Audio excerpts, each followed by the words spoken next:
রথযাত্রার আগেই পুরীর জগন্নাথ মন্দিরে ঘটে গেল বিরাট অঘটন। ইতিহাসে প্রথমবার এমনটা হলো। এর আগে কখনো এমনটা ঘটেনি। তাহলে কি বড়সড় বিপদের ইঙ্গিত দিয়ে দিলেন প্রভু জগন্নাথ দেব? কিন্তু রথযাত্রার ঠিক আগের মুহূর্তেই এমন কি ঘটে গেল? পুরোহিত থেকে তীর্থযাত্রী সবাই অবাক। এই কাণ্ড দেখে সবার মাথায় হাত। তাহলে কি আবারও বড়সড় কোনো বিপদ ধেয়ে আসছে?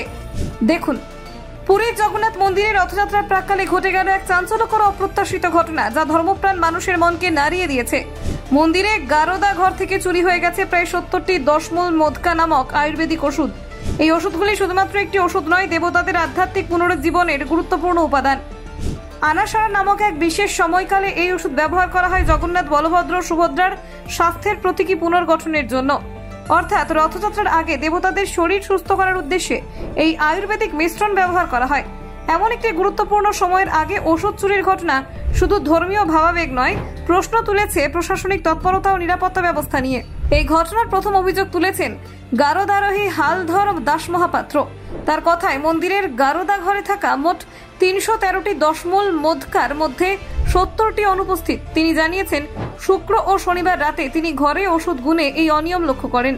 এই সময় দেবতাদের আনাসাড়া পর্যায়ে রাখা হয় এবং তাদের সুস্থ করার প্রস্তুতি চলে, যার মধ্যে এই আয়ুর্বেদিক ওষুধগুলি ব্যবহার আবশ্যিক।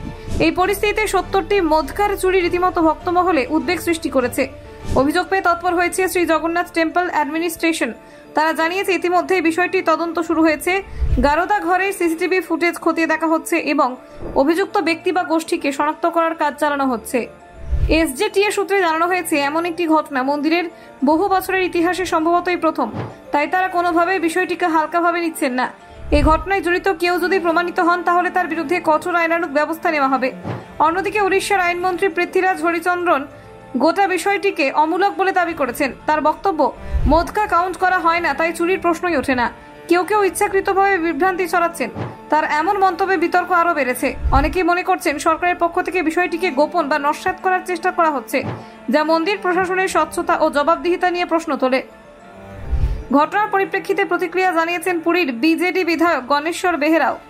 তিনি এই ঘটনায় ক্ষোভ প্রকাশ করে বলেন, এটা কি করে ঘটলো? দেবতাদের ওষুধ চুরি হলে তারা কিভাবে সুস্থ হবেন? রথযাত্রা কি সঠিকভাবে সম্পন্ন হবে? তার মতে এটি একটি গাফিলতি নিদর্শন এবং এর পেছনে একটি সুপরিকল্পিত চক্রান্ত থাকতে পারে। পুরীর জগন্নাথ মন্দির শুধুমাত্র একটি ধর্মীয় কেন্দ্র নয়, বরং এটি ভারতবর্ষের অন্যতম পবিত্র ও ঐতিহ্যবাহী প্রতিষ্ঠান।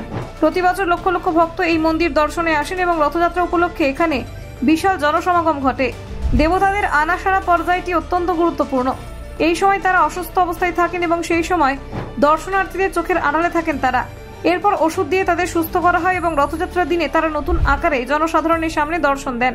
Bureau report, news prime Times.